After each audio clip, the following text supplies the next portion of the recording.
That's a Torna level. And that's the 4th times a charm. Let's do the Torna level first.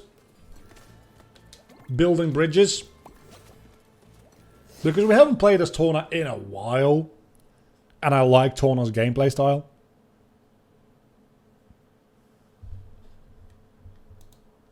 So, there is that. Also, who the hell is... Like, is anybody in this server spamming at everyone's? Is that it? Because there's this one specific server that just keeps pinging me. And I'm in streamer mode, so I'm not getting like a notification for it.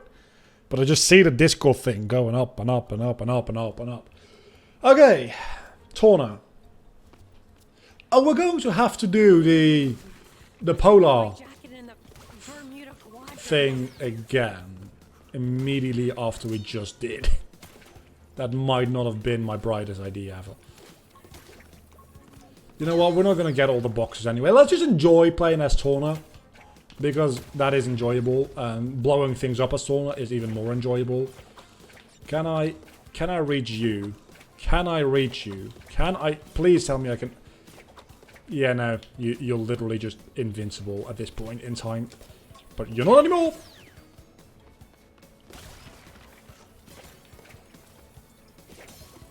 I keep forgetting that I have the grappling hook, and every time I...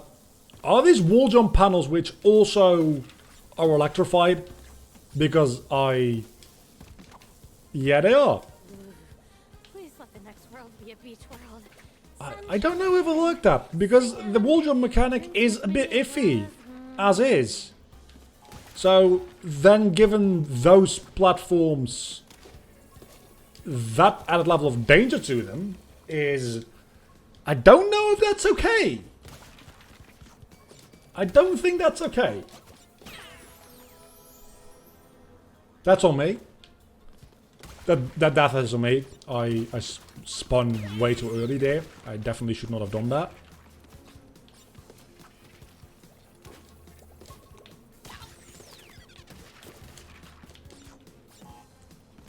Again, blowing things up with the grappling hook is satisfying.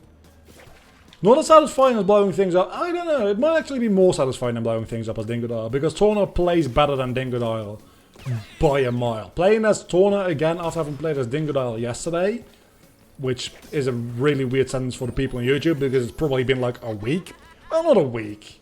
There's like 2 or 3 videos of Crash Bandicoot going up a day at this point. So it's probably been a couple of days since the last Dingodile episode. For me, it's been about a day since I last played as Dingodile, and I don't think I can reach it anymore. I cannot. This feels a lot better to play as. Of course, Crash still is the main gameplay, and also feels the best for... Okay, I should probably focus on the level. Because so far I've died 4 times, and we haven't even made it to the first checkpoint.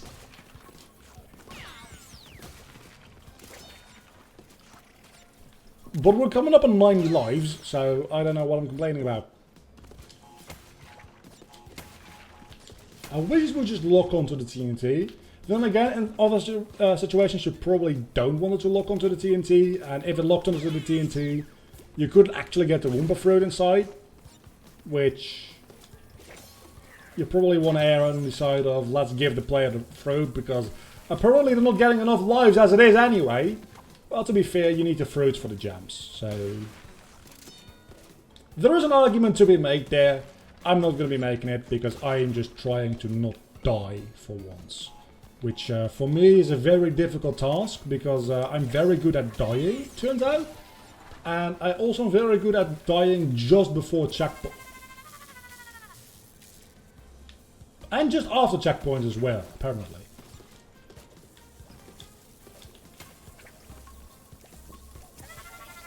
That reaches me.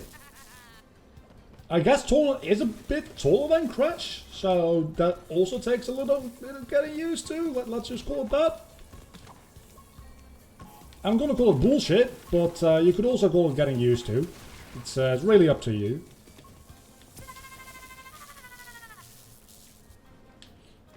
I'm not a huge fan of these timings. I feel like they're a bit too quick.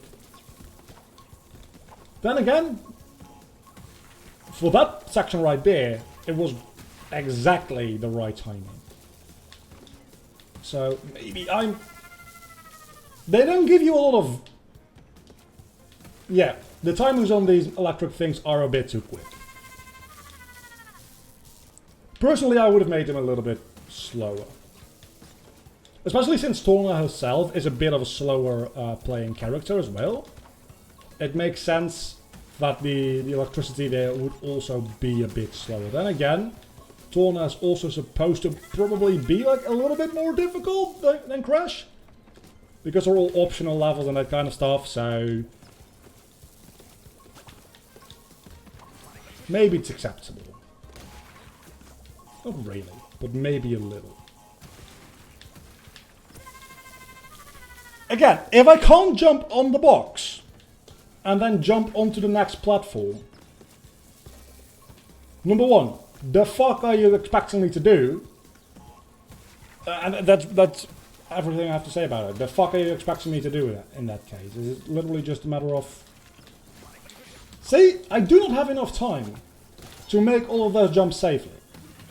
There really should be, even if it doesn't have to be that much slower, but just a tiny bit slower would fix so many problems there. And just... I panicked. At least we made it to the next checkpoint. And we have a double Aku Aku. I felt like that was going to happen. There probably also should just be a tell for when it's about to be electrified, rather than it just turning off and on randomly. Is there? Just let me check. Is there a tell for... no, it just turns on instantly. There's no charge up time, nothing like that. It just turns on and turns off. Whenever it... kind of just... whenever it feels like it.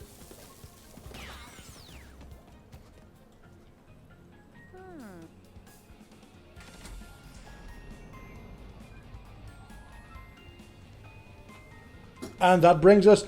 Crash is literally just looking at Torna there. And now we're back here again. With the way more fun gameplay. Again, I'm not saying Torna is bad gameplay at all. Torna is absolutely amazing to play as. But that electrified platform bullcrap we just had there is exactly that. It's total bullshit. And I do not appreciate it. We're not going to go into the bonus stage again, because there's a lot more nitro this time around. And the boxes are on a different layout, so I'm going to have to remember this layout and the other one, and remember which one is which, to get both of the gems. That is gonna be painful. That's gonna be real painful to do. Again, not bad design, by any means. Not badly designed. Just... it's going to be painful for me as a player. Especially a player that doesn't have hours upon hours upon hours to do this kind of stuff anymore. When I was a kid, I would have loved that. But I don't have entire days to just play video games anymore. That being said, we're doing much better this time around, even though there's a lot more nitro crates. It's not difficult to stay alive. It's difficult to stay alive and get all the boxes, is the thing. Just avoiding the hazards isn't actually that big of a deal. And since I'm not even bothering getting the boxes, I'm getting most of the boxes anyway, I might add. Without even trying. Of course, getting most of the boxes is fairly useless. Other than the fact that it does give you the Wumpa Jams as well.